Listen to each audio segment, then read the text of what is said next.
سابق صدر آپ کی اجازت سے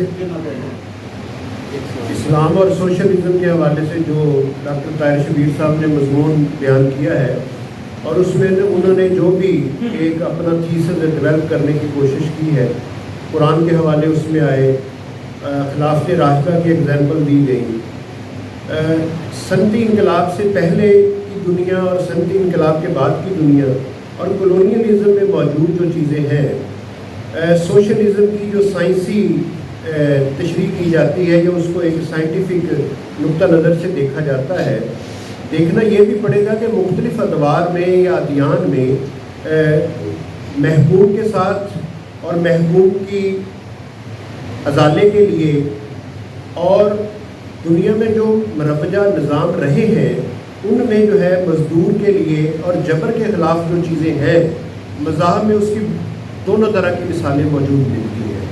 خلافت راشدہ کے بعد کا جو ملوکی اسلام ہے اور اس کے بعد کا جو بنو عباس کا اور سارا جو ہے، سوال یہ پیدا ہوتا ہے کہ ابھی مضمون ایک دوست نے بتایا کہ مودی کا جو ہے انڈیا، اس میں جو اس سوشلزم کی جو تشریح کی جاتی ہے اور برصغیر کی جو دوسرے ممالک میں جو اس کی تشریح کی جاتی ہے، اور ابھی ایک دوست نے تشریح کرتے ہوئے بتایا ہے کہ یہ فیول نہیں ہے، پین کلر ہے، تو میرا خیال ہے کہ تشریحات نے بھی بہت سارے ابہام کو جو ہے وہ جنم دیا ہے۔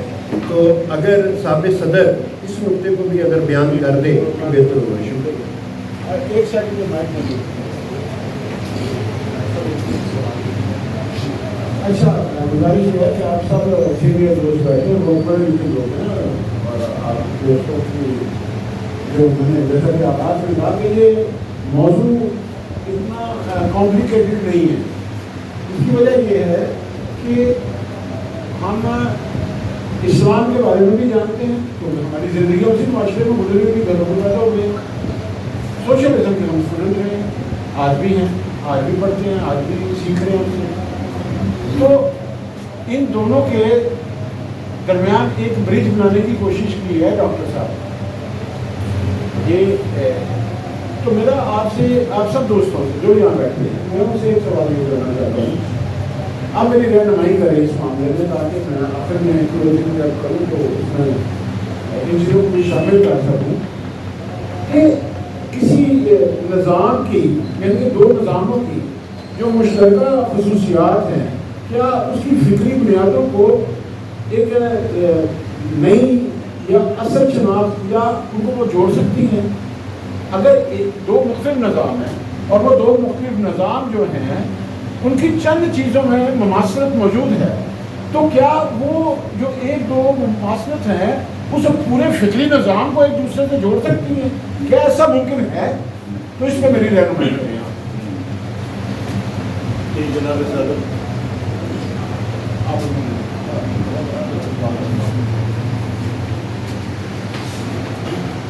بڑی اچھی ڈبیٹ چل رہی ہے اس موضوع پہ۔ پہلی بات تو یہ ہے کہ یہ موضوع نیا نہیں، ڈاکٹر صاحب کا مضمون کا موضوع ہے، یہ نیا نہیں۔ مضمون کے بارے میں میری رائے یہ ہے کہ یہ تھریٹیکل نہیں ہے، یہ ان تحفظات پر بات کر رہا ہے جو ایک تصادم کی صورتحال گزشتہ دہائیوں میں ایک تصادم کی صورتحال رہی ہے مذہب کی اور مارکسزم کی، اس پر ایک انہوں نے اپنے دلائل دیے ہیں مذہب سے۔ پہلی بات تو یہ ہے، جیسے میں نے کہا یہ تھریٹیکل نہیں ہے، اگر تھریٹیکل ہوتا تو یقیناً یہ ہسٹوریکل مٹیریلزم کا ذکر کرتے۔ اگر ہسٹوریکل مٹیریلزم کا ذکر ہوتا تو بات پھر کہیں اور نکل جاتی ہے، اور خالق کا یہ نقطہ بالکل درست تھا، پھر اینگل وغیرہ اور یہ سارے مائنس ہو جاتے ہیں۔ حالانکہ انہی کے کام کو ہی مارکس نے آگے بڑھایا ہے، تو اس نے کہا کہ ان کا کام جو تھا وہ انہوں نے سر کے بل کھڑے بندے کو سیدھا کر دیا 180، ٹھیک ہے، تو لہٰذا یہ ان کا اعتراض بالکل درست ہے۔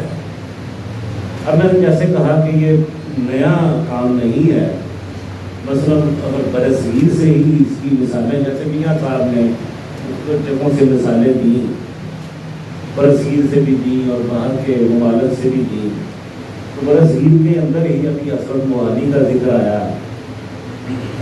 مولانا حضرت موہانی کا، یہ مولانا بشانی بھی ہیں، پھر مولانا بشانی کے ساتھ ہمیں وہ جو ہمارے دارالشعور والے بیت اللہ مولانا بیت اللہ سندھی کا پورا اسکول آف آرٹ ہے، اس کے ساتھ ساتھ پرویز کا وہ ایک اور چیز وہ اور طرف سے نکل جاتے ہیں۔ شاہ ولی اللہ کے بعد اپنا میں ان کا نام لے رہا تھا بیت اللہ سندھی کے بعد، وہ تو رہے بھی ہیں وہاں لینگویج کے وہاں رہے بھی ہیں، ان کی کتابیں بھی ہیں۔ اچھا اس کے بعد ان کا کام بھی آتا ہے پرویز کا، پرویز کے بعد پھر بھٹو کے زمانے میں سوشلزم کے پیچھے ایک بڑا سارا اسلامی بھی لکھا گیا، اسلامی سوشلزم، جس کا پیپلز پارٹی کے منشور میں بھی ذکر تھا کہ اسلام ہمارا دین ہے، سوشلزم ہماری معیشت ہے اور طاقت کا سرچشمہ عوام، جمہوریت ہماری سیاست ہے۔ یہ بھی ایک منصوبہ سا انہوں نے بھی بنایا، تو لیکن لوگوں نے پھر بھی نہیں مانا، بہت سارا بڑا سارا پیچھے اسلامی لکھا ہوا وہ بھی نہیں مانا۔ اس کے بعد پھر ایک اور کوشش تھی ان کی جو مساوات پارٹی بنائی تھی حنیف رامے نے، حنیف رامے کا جو پرچہ تھا وہ بھی اسی طرح کی اسلامی سوشلزم کی بات ہی کرتے تھے۔ ایک تو یہ آ گیا کہ یہ بات یہ موضوع آج کا نہیں ہے، موضوع پرانا ہے۔ اب ہم آتے ہیں کیا کوئی نظریہ اور عقیدہ انہیں آمنے سامنے رکھ کر ہم کسی نتیجے پر پہنچ سکتے ہیں؟ آپ نے جو سوال اٹھایا ابھی میں بھی ایک سوال اٹھاتا ہوں، کیا کوئی نظریہ ایک سائنٹیفک اپروچ والا نظریہ اور عقیدہ فیتھ ان کا تقابلی جائزہ کر کے کسی مثبت نتیجے پر پہنچ سکتے ہیں؟ وہ نہیں پہنچ سکتے، تو نہیں پہنچ سکتے۔ ایک چیز یہ ان کا مقابلہ بنتا ہی نہیں ہے، تقابل بنتا ہی نہیں ہے مذہب کا اور مارکسزم کا۔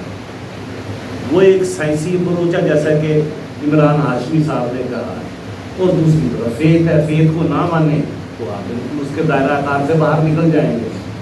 اسی لیے جب کمیونسٹ بات کرتے ہیں تو وہ یہ کسی کا مذہب نہیں پوچھتے، کسی کا عقیدہ نہیں پوچھتے، وہ صرف سیدھی بات کرتے ہیں، وہ کلاسز کی بات کرتے ہیں اور استحصال کی بات کرتے ہیں اور قدر زائد کی بات کرتے ہیں، یہ دو تین باتیں کرتے ہیں۔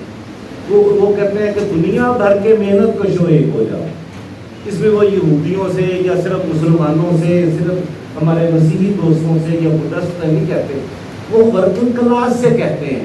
تو لہٰذا یہاں بھی ہم ایک واضح نتیجے پر پہنچتے ہیں کہ یہ تقابلی جائزہ ہے ہی نہیں۔ اب رہی پیغمبروں کی بات یا آسمانی صحائف کی بات، ایک زمانے کا اپنا رول ہوتا ہے، ہم چیزوں کو اس زمانے کے مطابق رکھ کر دیکھیں تو پھر ہم کسی نتیجے پر پہنچ سکتے ہیں۔ مثلاً ایک زمانہ جو تھا پیغمبروں کے آنے کا، جس میں حضرت عیسیٰ کا زمانہ ہے، حضرت عیسیٰ بالربا پر سود جو ہے یوزری عربی میں ربا ہے، اس پر پہلی بات تو حضرت موسیٰ کر رہے ہیں، جو آپ نے ہم سب نے وہ موسیٰ سے مارکس تک سبت حسن کی پڑھی ہوئی ہے، تو پہلی اس پر بات تو حضرت موسیٰ نے کی ہے، اور اس بات کو آگے بڑھایا ہے حضرت عیسیٰ نے۔ اور حضرت عیسیٰ کا مسئلہ تاجروں سے تھا، انہیں ساہوکاروں نے تاجروں نے صلیب پر چڑھایا ہے۔ اگر آپ دیکھیں، اگر پورا اس عہد کو دیکھیں، اچھا اس سے پیچھے اگر چلے جائیں تو جتنی یہاں تک بھی حضور تک بھی آ جائیں تو یہ سارے کے سارے پیغمبروں کا اپنے وقت کے حساب سے انقلابی رول بھی تھا۔ ایک سطح پر وہ انسانوں کی اخلاقی تہذیب کر رہے تھے، تو پیرلل وہ ایک انقلابی کا رول بھی ادا کر رہے تھے، کیونکہ ظلم کے شکنجے سے پسے ہوئے طبقات کی گردن چھڑانے والے یہی لوگ ہوتے تھے۔ اچھا اب آپ جتنے آسمانی صحائف میں پیغمبروں کا ذکر ہے، تمام پیغمبروں کا ذکر، ان کے احوال آپ اٹھا کے دیکھ لیں جو بیان ہوئے ہیں آسمانی صحائف میں، وہ سب کے سب نے نچلے طبقات کی بات کی ہے. اسی لیے جہاں بھی پسے ہوئے نچلے طبقات کی کوئی بات کرے گا، خواہ وہ بدست علاقہ ہو، تو میاں صاحب بات کر رہے تھے، میں اس کا جواب دے رہا ہوں، بدست علاقہ ہو، مسیحیوں کا علاقہ ہو، ہندوؤں کا، کسی کا بھی ہو، تو نچلے پسے ہوئے طبقات اسے قبول کریں گے. مثلا جب برصغیر میں مسلمان آئے ہیں تو یہ شوگر یا دلت یہ بڑی تعداد میں مسلمان ہوئے ہیں، یہ ہوئے ہیں مسلمان. جو رہ گئے تھے انہیں جب مسیحی مشنری آئے انہوں نے عیسائی کر دیا. یہ حقائق ہے. تو لہذا جہاں جہاں پسے ہوئے طبقات ہوں گے ان کے حق کی بات کوئی مسیحی کرے، کوئی بدھسٹ کرے، کوئی مسلم کرے، کوئی بھی کرے تو اسے قبول کر لیں گے، کیونکہ ان کی نجات یا ان کا سروائیول اس کے اندر ہوتا ہے. اب ہم آتے ہیں کہ یہ جنہوں نے مثالیں دی ہیں قرآن سے، جو سورت جو حوالے دیے ہیں وہ بالکل درست ہیں، وہ بالکل ایسے ہی ہیں. اور یہ زکوٰۃ ہم اسی کو سمجھتے ہیں جو ضرورت سے زائد ہے. یہ قرآن کا فیصلہ ہے. 2.5% کا معاملہ پتہ نہیں کہاں سے آیا، ہمیں نہیں پتا. یہ معاملہ وہی ہے کہ جو ضرورت سے زائد ہے وہی ہے زکوٰۃ. اسی لیے آپ نے دیکھا کہ بی بی خدیجہ رضی اللہ تعالیٰ عنہ کا جو مال اسباب تھا، پتہ نہیں کہتے کتنے اونٹوں پہ جو کچھ بھی تھا، تو آخر میں چادر اور پیالہ ہی رہ گیا تھا ان کے پاس، انہوں نے تو رکھا ہی نہیں تھا. اسی لیے یہ جتنے ہیں وہ خلفاء راشدین کی بات ہے، وہ کیا چھوڑ آیا ہوں، اللہ اور رسول کو چھوڑ آیا ہوں، باقی سب کچھ لے آیا ہوں، یہ جنگ میں دے دیا سارا. تو یہ ساری باتیں جو تھیں، یعنی وہ جو نبی نے جو ٹریننگ کی تھی ان کی، وہ اس کو مانتے تھے، اس کو پریکٹس بھی کرتے تھے. یعنی وہ صاحب نصاب ہوتے ہی نہیں تھے کہ وہ زکوٰۃ دیں، وہ صاحب نصاب ہی نہیں ہوتے. اب جو حوالہ حضرت عثمان کے دور سے آیا اور حضرت ابو ذر غفاری کا ذکر جہاں سے آتا ہے، یہ تو ہم نے ابتدا میں جب کمیونسٹ پارٹیاں، سوشلسٹ پارٹیاں ہم نے جوائن کی تھی، تو ہم نے تو اسی وہاں ایک کتابچہ ہوتا تھا باقاعدہ اسلام کا. اسلام میں پہلا لیڈر مارکسی لیڈر، پہلا سوشلسٹ، اس سے پہلا اسلامی سوچ. اب حضرت ابو ذر غفاری کے بارے میں ڈیٹیل سے بتایا جاتا تھا. اب یہ بھی مسئلہ جب دمشق میں، شام میں امیر معاویہ گورنر تھے، تو وہاں سے خبریں آئی تھیں جس کا رد عمل کے طور پر مجلس شورا میں، پہلے وہ خود گئے تھے وہاں کہ دبیز پردے اور بڑے مہنگے قلیم بچھے ہوئے ہیں، تو انہوں نے اس پر جا کے دیکھ کے آ کے یہ خبریں ایسی آ رہی تو آ کے پروٹیسٹ کیا تھا. تو اس کا جواب بھی تاریخ کی کتابوں میں موجود ہے. تو اس نے کہا تھا کہ جب ریاست ہمارے پاس مال غنیمت نہیں تھا، خزانہ کچھ نہیں تھا، تو ہمارا خلیفہ بازو رکھ کے سو جاتا تھا. تو ہمارے ایسے ہی آپ چونکہ ریاست بن چکی ہے اور دوسرے ممالک کے سفیر بھی آتے ہیں دوسری قوموں کے، تو وہ آگے اگر ہمارے پاس مال اسباب ہے تو ہم خرچ کیوں نہ کریں. تو ہمیں غربت کا منظر، یہ ایک جسٹیفیکیشن انہوں نے پیش کی تھی جو حضور کی تعلیمات کے برعکس تھی.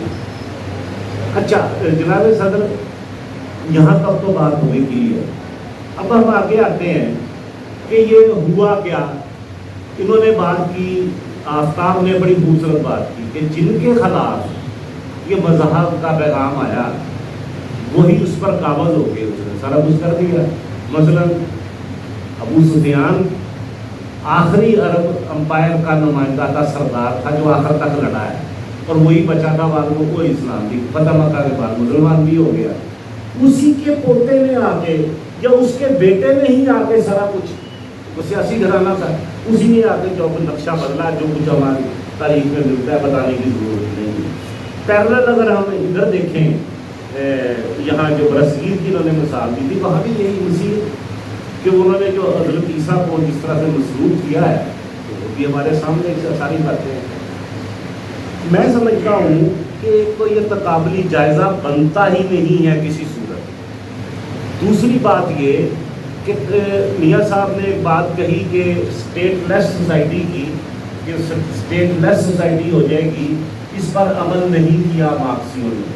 وہ اسٹیٹ لیس سوسائٹی کی جب بات کرتے ہیں تو وہ ایک ایسا ایرا ہے جب پوری دنیا پر یہ مطلب کیمونزم نافذ ہو جائے گا، پھر اسٹیٹ لیس سوسائٹی بنے گی.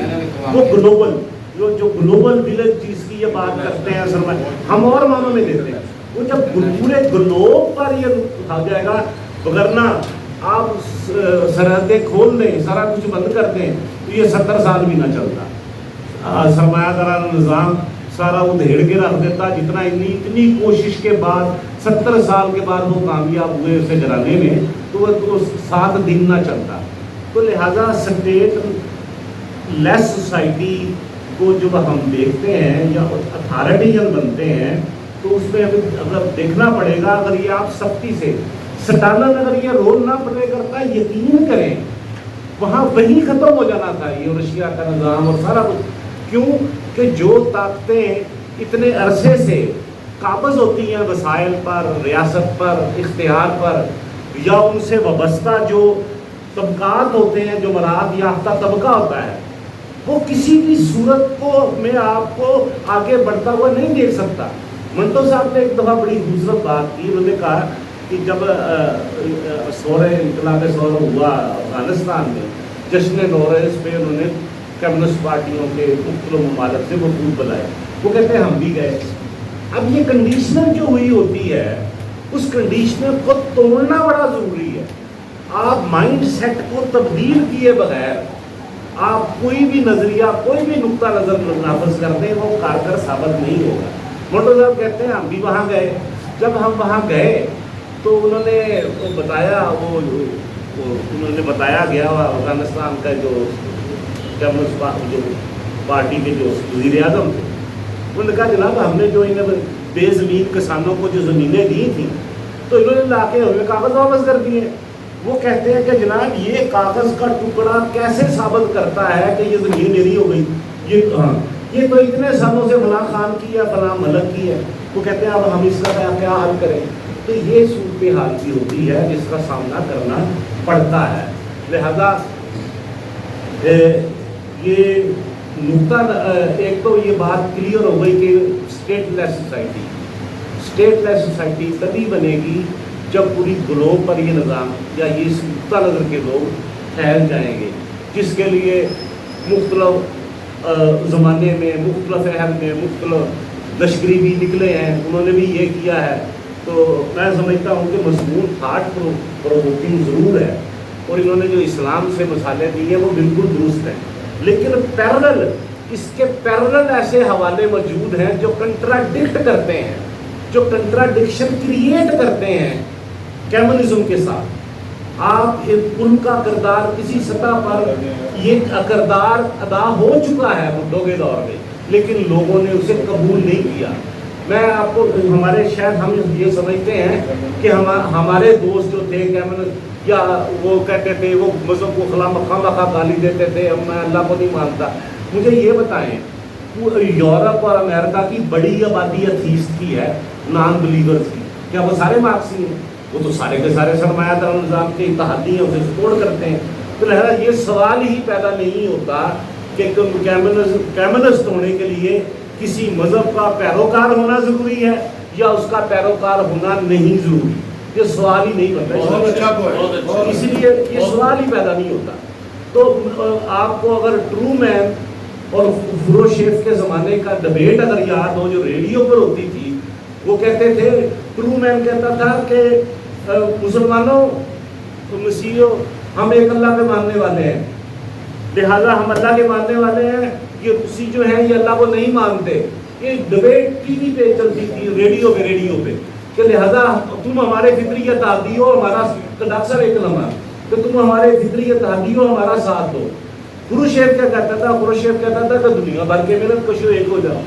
یہ تضاد کریٹ کیا گیا تھا بائی CIA، اور یہ عالم اسلام اس کے لیے ترن والا ثابت ہوا. انہوں نے بڑی آسانی، چونکہ مذہب کے اندر ہی، جیسے کامریڈ نے کہا کہ اس پہ پرافٹ کی شیئر ریشو کیا ہوگی، صرف یہ ہوگی کہ جتنے میں آپ خرید سکو، اس کے علاوہ کوئی نہیں ہے. آپ اسلام کا معاشی نظام کیا ہے؟ کچھ بھی نہیں ہے، سوائے بنیادی اشارات کے کوئی اس پر قانون سازی، کوئی واضح طور پر اس پر تھیورائزیشن نہیں ہوئی، وہ کارل مارکس نے آ کے کر دی، آپ اسے ماننے کے لیے تیار نہیں ہو۔ تھیورائزیشن تو اس بندے نے کر کے دکھا دی نا آپ کو، سرپلس ویلیو میں بھی بڑا سارا کچھ اس نے اٹھا کے آپ کے سامنے رکھ دیا۔ میں نے شاہ ولی اللہ کو بھی پڑھا، طاہر القادری تک کو پڑھا، میری ڈبیٹ ڈاکٹر صاحب سے بھی ہوئی، گاندھی سے بھی ہوئی، میں نے بہت لوگوں سے کہ یار اسلام کا معاشی نظام تو مجھے بتائیں، صرف بنیادی اشارات ہیں، ایک قانون سازی کی جو آپ بات کرتے ہیں اس طرح سے میکنزم نہیں ہے اسلام کے پاس، بنیادی اشارات ہیں جو فلاح اور رفاہ کی طرف جاتے ہیں، غلامی تک کا دائرہ تو ختم نہیں کیا۔ تو یہ لہذا کنٹراڈکشن بنے گی ایک نہ ایک سطح پہ۔ میں مذہب کا مخالف نہیں ہوں، میں تو صرف یہ بات کر رہا ہوں، یہ بہت سارا مواد جو سپورٹ کرتا ہے کنٹراڈکشن کریٹ کرنے کے لیے، وہ خود یہاں قتال کرو، قتال فی سبیل اللہ، یہ کیا ہے کہ جو نہیں مانتا جزیے کی بات نہیں، یہ کیا ہے؟ یہ بھی جیسے امریکہ آج کل کر رہا ہے تو یہ بھی ہوتا تھا۔ بہت شکریہ، بہت اچھا ڈاکٹر صاحب نے مضمون پیش کیا ہے۔ یہ بحثیں گو مباحث جو ہو چکے ہیں، لیکن ضرورت ہے آج کے دور میں نئے آنے والوں کے لیے تو اس ڈبیٹ سے کچھ سیکھیں۔ اس کا کیا مذہب ہے؟ مجھے اس سے کوئی سروکار نہیں ہے۔ میرا کیا مذہب ہے؟ آپ کو اس سے کوئی سروکار نہیں ہونا چاہیے۔ استحصال پر، ظلم پر، ناانصافی پر ہمارا اجتماع ہوگا، کیونکہ بھوک ہر مذہب کے ماننے والوں پر کو لگتی ہے۔ ظلم کسی بھی سیکٹر کے بندے پر ہو، اس ظلم ہے، وہ ناانصافی ہی کہلائے گی۔ ڈاکٹر صاحب آپ بات مضمون پڑا ہوا ہے جی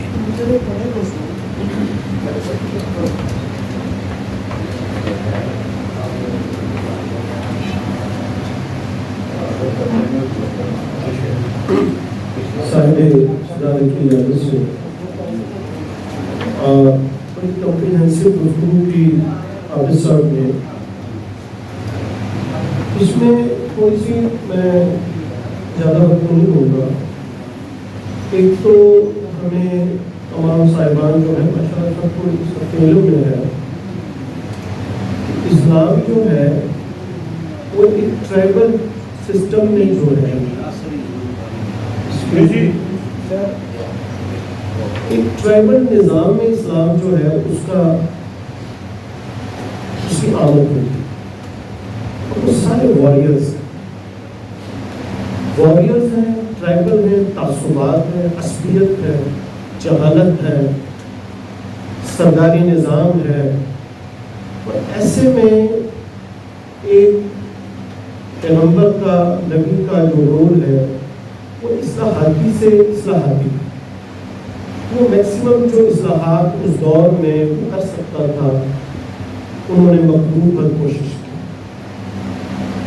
یعنی یہاں تک دیکھیں نا کہ سب کے علم میں بچیوں کو دفن کر دینا بات معمولی بات ہے۔ والد صاحب کی جو مدخولہ ہوتی تھی، اس کی جو تمیز ہوتی تھی، بیٹا اس کو بیوی بنا لیتے تھے، اس سے باپ کے بھی بچے ہیں، اب بیٹے کے بھی بچے ہو رہے ہیں، یہ سسٹم چلتا ہے۔ اسی طرح بہت سی چیزیں جیسے کہ ہمارے پاس جو قرآن مجید کے حوالے سے کہ کچھ چیزیں جو تھیں، وہ جو مسلمات تھے وہ اٹرنل حیثیت رکھتے تھے اور ہیں، ظلم ہے، قتل ہے اور بہت سی ایسی چیزیں، اور کچھ چیزیں جو تھیں وہ صرف اس دور کے حوالے سے تھیں، وہ آیات، ان کی تعبیرات، ان کی تشریحات صرف اور صرف اس دور کے حوالے سے تھی۔ جیسا کہ ابھی عابد صاحب نے ذکر کیا، غلامی، لونڈی، غلام، اس کی خرید و فروخت اور یہ سارا کچھ، اور لونڈی کے ساتھ بغیر نکاح کے آپ اس کے ساتھ ہم بستری بھی کر سکتے تھے، وہ آپ کے اختیار میں تھا سارا کچھ۔ تو کچھ مسلمات اس عہد سے متعلق تھے، کیونکہ ایک چیز آپ سب جانتے ہیں کہ جو سماج ہے، سماج ہمیشہ اپنے عبوری دور سے گزر رہا ہے، کبھی بھی اپنی جگہ مکمل نہیں ہے۔ اسی لیے دین میں بہت سی چیزیں آنے والے وقت کے لیے چھوڑ دی گئی۔ اب ہماری بات یہ ہے کہ ہمیں جو ملا بتاتا ہے، اور ملا ہمیشہ